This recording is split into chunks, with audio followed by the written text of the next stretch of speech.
De tout temps, l'entreprise a changé le monde. Ce sont les entreprises qui ont inventé et déployé à grande échelle la plupart des innovations qui ont transformé la société. Prenons un exemple. Imaginons un monde sans électricité. On voit tous bien mieux ce que peuvent nous apporter les entreprises. Parce qu'un monde sans électricité, c'est aussi un monde sans électroménager, sans téléviseur, sans ordinateur, un monde sans téléphone, un monde sans Internet. On a bien compris que les entreprises ont profondément changé le monde. Chaque jour, elles façonnent le monde. Mais alors, ce sont ces mêmes entreprises qui ont précipité la crise climatique, la pollution de l'environnement, l'épuisement des ressources, qu'elles soient naturelles ou humaines, aggravé les inégalités sociales en jouant de la mondialisation et d'un modèle d'économie linéaire, extractiviste, hyper-productiviste, nous poussant à la surconsommation. Parce que l'entreprise, c'est aussi cet enfant en train d'extraire du lithium pour les batteries de nos voitures électriques. Parce que l'entreprise, c'est aussi ces prisonniers ouïghours qui fabriquent les t-shirts à 99 centimes sur Internet. Parce que l'entreprise, c'est aussi l'Amazonie rasée pour faire pousser du soja, pour nourrir du bétail, pour qu'on puisse manger un burger en moins de 5 minutes sans se poser de questions. Eh bien justement, la question est, devant l'urgence et l'ampleur des crises qu'on vit, comment penser que l'entreprise à l'origine des dérèglements puisse devenir la solution? Que faut-il changer? Comment s'y prendre? Est-ce viable économiquement?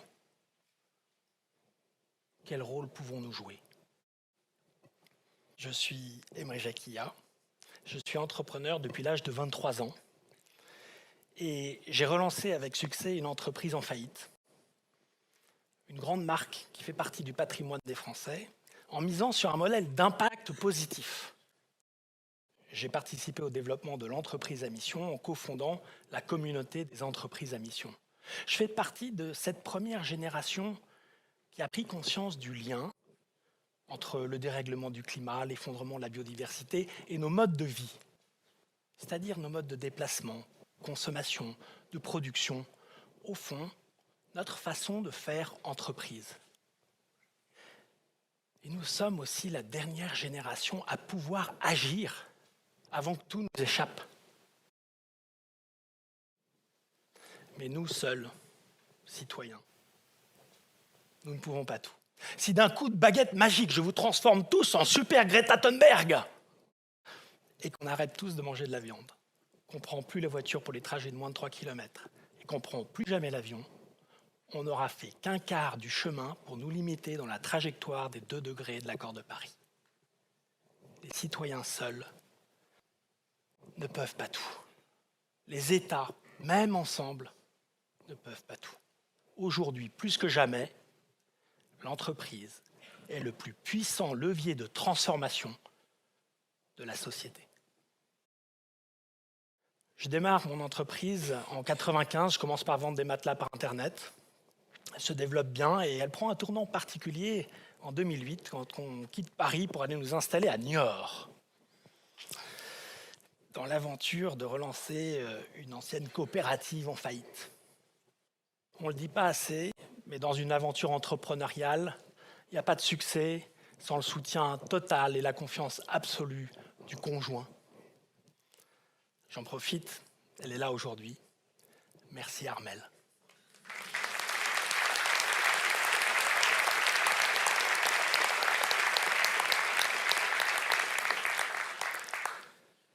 Créée en 1947 par des instituteurs pour se rééquiper après-guerre, cette entreprise s'est développée sur le modèle de la vente par correspondance. Bousculée par l'arrivée d'Internet, elle connaît des difficultés au point de disparaître. J'ai alors la conviction qu'on peut faire de cette marque une vraie alternative à une grande distribution qui va toujours chercher plus loin, moins cher. Je relance l'entreprise d'équipement de la maison sur une offre de produits de qualité, éco-responsables, fabriqués localement. Très vite, je comprends que la seule façon de réussir le projet, c'est de mettre au cœur du projet un modèle d'impact positif pour l'ensemble des parties prenantes. C'est en misant tout sur l'enjeu social, maximiser la recréation d'emplois sur le territoire, qu'on obtient le soutien de la région qui nous permet, en pleine crise financière, de convaincre des banques de nous accompagner. C'est en misant sur le Made in France, complètement ringard en 2009, qu'on regagne la confiance des 125 fabricants français avec lesquels on travaille aujourd'hui, qui représentent 75% de notre chiffre. Je fais alors 2 rencontres déterminantes. Celle de Laurence Meignery et Pierre-Olivier Barrenne, qui viennent tout juste de créer un des tout premiers fonds à impact en France. Leur thèse d'investissement, c'est que ce sont les entreprises les plus utiles pour la société sur des enjeux sociaux et environnementaux qui seront également les plus profitables pour leurs actionnaires. Je rencontre également les chercheurs de l'École des mines, Blanche Ségrestin et Armand Hattuel, de la chaire théorie de l'entreprise, qui se disent au fond, en 2008, pendant la crise financière, ce à quoi nous assistons, ce n'est pas une crise financière, c'est la crise de l'entreprise. À force d'avoir mis le profit au-dessus de tout, comme seul et unique objectif de l'entreprise, on a oublié le pourquoi elle existe, à quoi elle sert. Pour eux, il y a urgence à refonder l'entreprise. Et ce n'est pas complètement anodin que ce soit des ingénieurs qui aient repensé le concept même de l'entreprise. Pour eux, 2 éléments clés doivent être repensés. Le premier, c'est la table de la loi de l'entreprise, ses statuts, et en particulier son objet social, qui ne peut plus se limiter à être le partage du profit entre actionnaires, mais doit devenir un objet social étendu, qui intègre le pourquoi l'entreprise existe, sa raison d'être, et les objectifs sociaux et environnementaux qu'elle entend poursuivre. Le second, c'est la gouvernance de l'entreprise, la fabrique de la décision dans l'entreprise. On ne changera pas l'entreprise si on laisse toujours les actionnaires décider de tout. Le conseil d'administration privilégiant trop souvent le court terme et la maximisation du profit. Les chercheurs imaginent un nouvel organe de gouvernance indépendant, le comité de mission, intégrant davantage les salariés et les parties prenantes, premier organe de gouvernance de l'entreprise et de sa mission. Ils baptisent leur nouveau modèle la société à objet social étendu, la SOSE. Bon, c'est des ingénieurs, pas des marketeurs. Et ils cherchent donc des entreprises pour expérimenter leur modèle. C'est comme ça qu'on devient le cas d'école de l'entreprise à mission en France.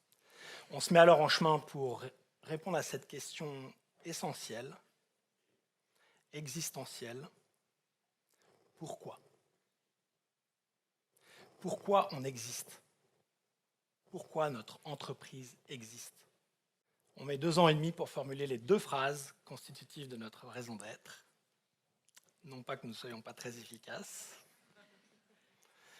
mais on a souhaité interroger largement l'ensemble des parties prenantes, les clients, les actionnaires, les acteurs du territoire, les salariés, les fournisseurs, avec cette question, au fond, pourquoi on existe, à quoi on sert ? Qu'est-ce qui serait fondamentalement différent si on n'existait pas ? Et inversement, qu'est-ce qui serait différent si tous les acteurs de notre marché adoptaient nos bonnes pratiques ? Cela a été un exercice collaboratif particulièrement riche et fécond. En 2017, on inscrit notre mission dans nos statuts, une raison d'être et 5 objectifs de mission. Ensemble, changeons le monde de l'intérieur.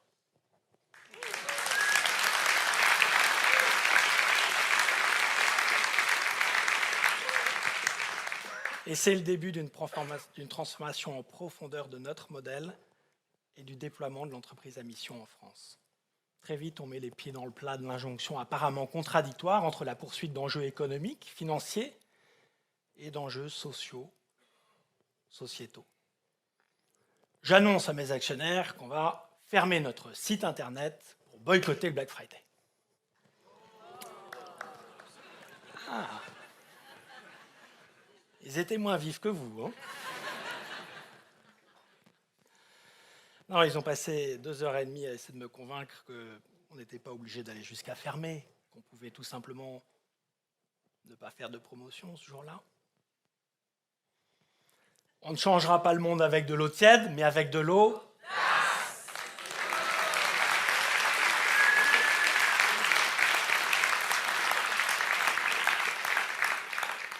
Oser, c'est ce qu'on attend des entreprises aujourd'hui.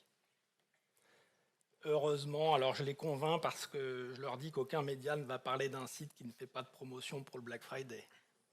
Mais qu'il y avait peut-être une chance qu'on parle d'un site qui ferme, la grève du chiffre d'affaires quand même. Heureusement, quelques sueurs froides après l'envoi des premiers communiqués de presse, la moitié des journalistes ne comprend absolument pas le problème du Black Friday. Au fond, qu'est-ce qu'on a contre les gens qui font des bonnes affaires pour Noël? Et l'autre moitié revient après leur comité de rédaction avec un très courageux, mais on ne va quand même pas parler d'un site qui boycotte le Black Friday, c'est pour nous, médias, la meilleure semaine de recettes publicitaires de l'année. Quand on touche au système, il y a de la résistance. Heureusement, 2 ou 3 journalistes rebelles, inondés dans leur boîte mail de messages de Black Friday, nous invitent. Et ce jour-là, j'avais rien à vendre. Mais un message à faire passer, celui des scientifiques.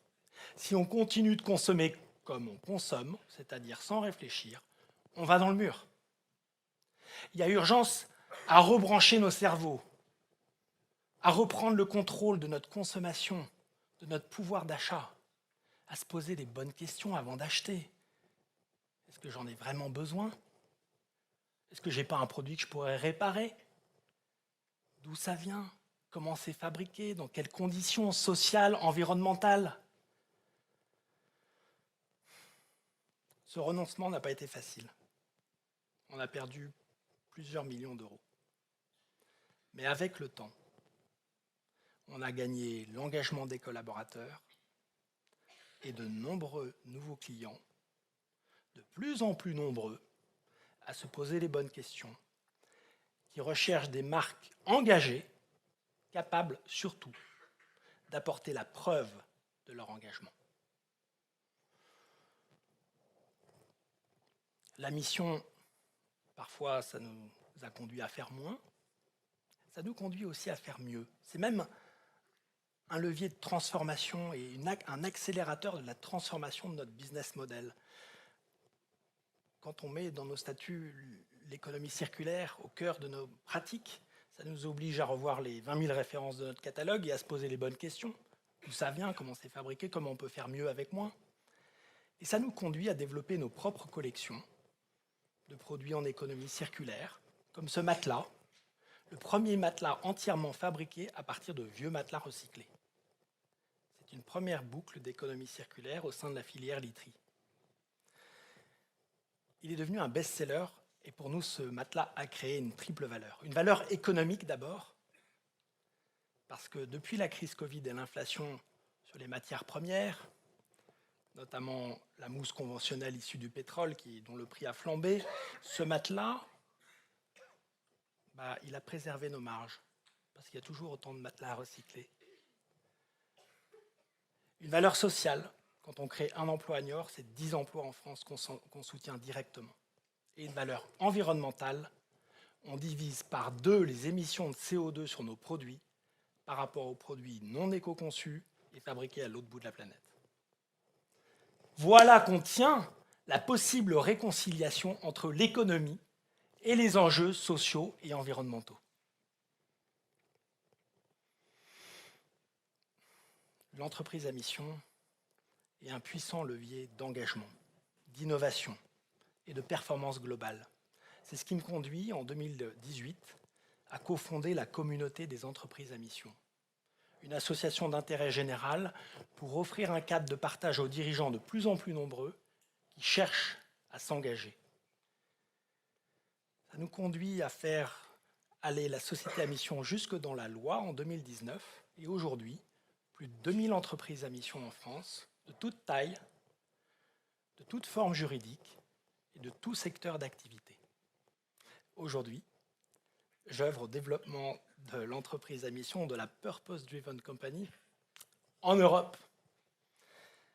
Je crois qu'il y a urgence à imposer cette nouvelle vision de l'entreprise utile pour la société et compatible avec le vivant.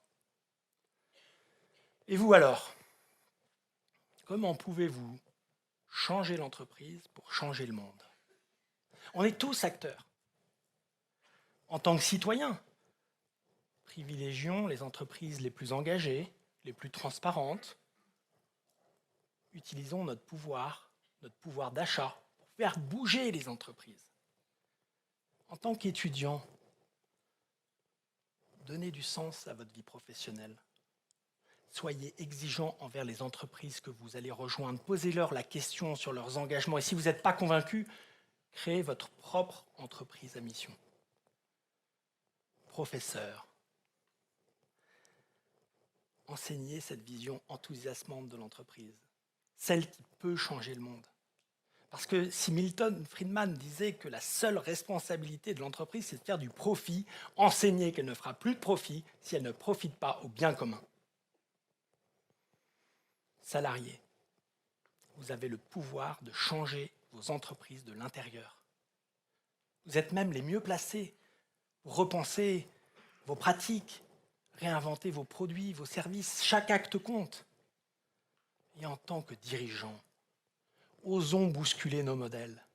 C'est offrir un avenir à nos entreprises. Parce que seules les entreprises capables d'apporter la preuve de leur utilité pour la société subsisteront. Elles auront la préférence des consommateurs, elles auront davantage d'engagement de leurs collaborateurs, elles attireront les jeunes talents et les capitaux nécessaires à leur transformation. Petites et grandes, transformons nos entreprises pour transformer la société. Votre regard sur l'entreprise a probablement déjà changé, enfin je l'espère. Alors demain, quand vous passez la porte de votre entreprise, dites-vous, aujourd'hui, je vais changer le monde de l'intérieur. Ensemble, faisons le pari de l'amour. Parce que si nous aimons nos enfants, si nous aimons la planète, utilisons la plus puissante force de transformation que nous avons entre nos mains, nos entreprises. Merci.